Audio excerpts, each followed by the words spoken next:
I'm a structural engineer, the kind of person who can't let a miscalculation slide.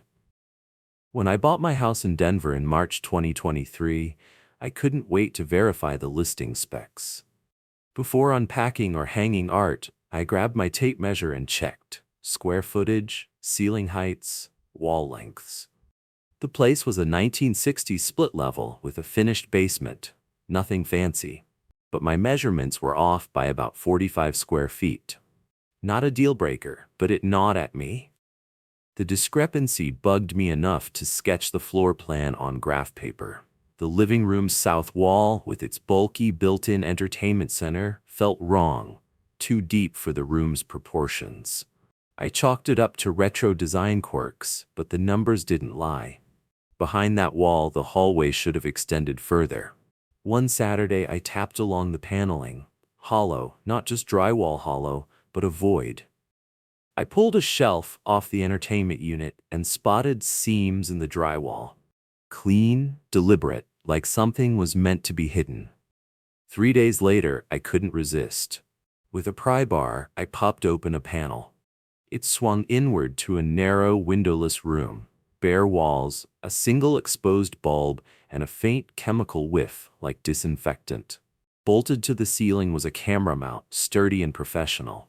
My stomach turned, not from ghost stories, but from the realization this space was built to watch.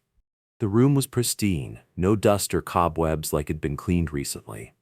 I sealed it back up and called the realtor. She said the previous owner was a quiet handyman who sold after a year. No red flags, but hidden rooms aren't for storage. A week later, I woke at 3 a.m. to a faint creak, like a door hinge settling. The entertainment center was ajar, just an inch. I grabbed my flashlight, bolted outside, and called the police from the driveway. 2 officers searched the house. Nothing. No one inside, no forced entry. They suggested it might have been built for spying on short-term renters, common in Denver's hot Airbnb market. Seen it before, one said. I stayed up all night, lights blazing. By morning, I was calling movers. Selling felt like defeat, but I couldn't stay. Now, every house I enter, I measure walls and trace layouts. If the numbers don't add up, I need to know why. Because somewhere in Denver, someone built a room to watch, and I lived in it, clueless.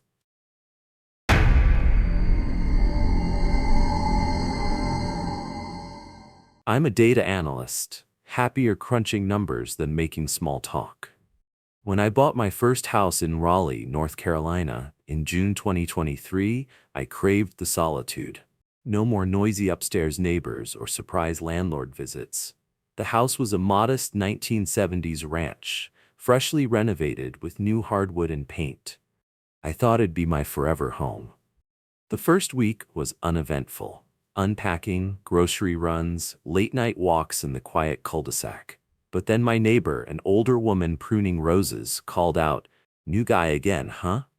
I laughed it off, assuming she meant the previous owner. But days later, a jogger down the street said the same. "Another new owner already?" When I pressed, he mentioned a guy who moved in last spring, gone by summer.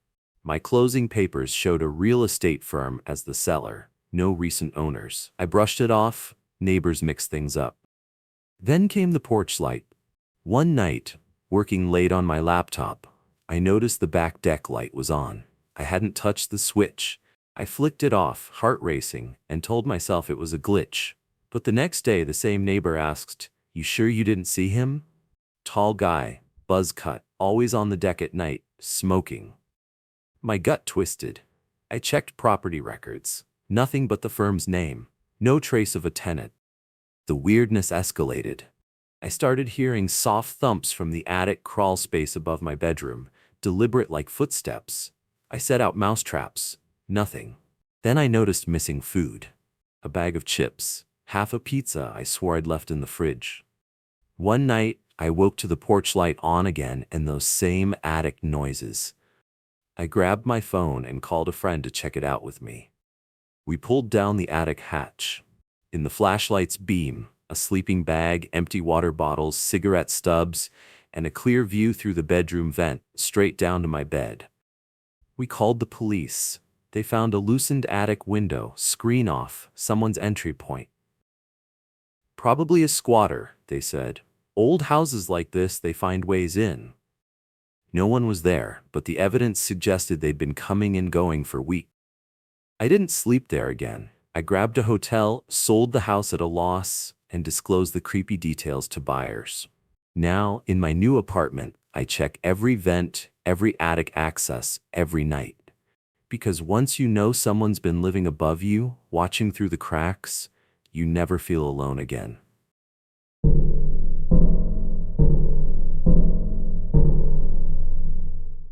I'm an interior designer, so when I bought my fixer-upper in Tucson, Arizona in January 2024, I saw potential in its quirks. The 1950s Adobe-style home had character. Arched doorways, terracotta tiles, a flat roof. I spent the first week sketching layouts, picking paint swatches, savoring the freedom of my own space. While installing shelves in the spare bedroom, I noticed the wall sounded off. Too hollow, too deep for standard construction. I tapped around. The echo stretched beyond what a stud wall should sound like. Tucson homes often have odd additions, so I figured it was sloppy work.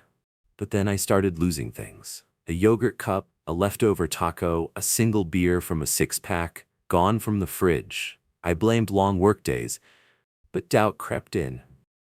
Then came the smell. Faint cigarette smoke, despite the seller, a health coach, swearing the house was smoke-free. I sniffed every corner, but it was too faint to pinpoint.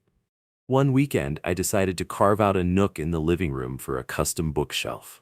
When I cut a test hole, the wall was nearly a foot thick, stuffed with debris. A burger wrapper, cigarette ash, a stubbed-out butt. This wasn't a construction flaw. Someone had been in there. I set up my phone to record audio overnight. The next morning, I heard it. Faint shuffling, a muffled cough, the snap of a lighter behind the walls. I called a contractor friend. We pried open a larger section of the bedroom wall. Inside, a thin mattress pad, a duffel with candy wrappers, and a peephole aimed at my drafting table.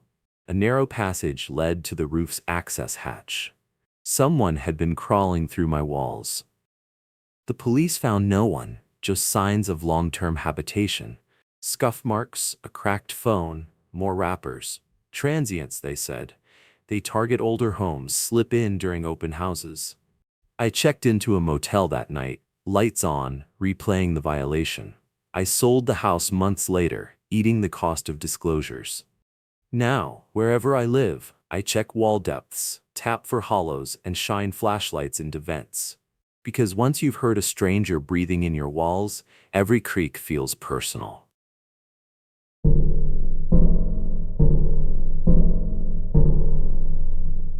I'm a graphic designer, working odd hours from my new place in Portland, Oregon. Bought in July 2023. It's a cozy 1940s Craftsman, perfect for my late-night creative binges. I installed a smart doorbell camera right away. Solo living in a new city felt safer with it. Checking the footage became a ritual. Mostly stray cats or delivery drivers, nothing exciting. Until one Monday at 2:47 a.m. The camera pinged, showing a man walking up my path. Average height, short hair, plain jacket. He stopped at the door, stared into the lens for 20 seconds. No knock, no words, then left. I figured he was lost, maybe drunk. But Wednesday, same time, same guy, same eerie stare. By Friday, it was a pattern. Every other night, 2:47 a.m., he'd appear, gaze at the camera, and vanish off frame. No car, no sound. I'm a pattern guy, can't ignore repetition. I saved clips, studied his face, 40s, unremarkable, deliberate. No attempt to enter, just that stare, like he knew I'd see it later. I called the police non-emergency line, sent footage. They upped patrols, but he kept coming. I started waking at 2:45, watching live. One night he showed up right on cue. Our eyes locked through the screen. Me in my dark living room, him on my porch. It felt like a silent agreement. Then on his 10th visit, he changed it up. At 2:47 he stepped up, stared, but this time he smirked. Just a slight, knowing curve of his lips. My heart sank. This wasn't random.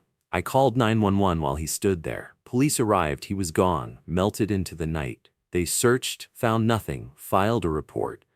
Then, abruptly, he stopped. Weeks passed, no visits. But that's worse. People don't just quit rituals like that.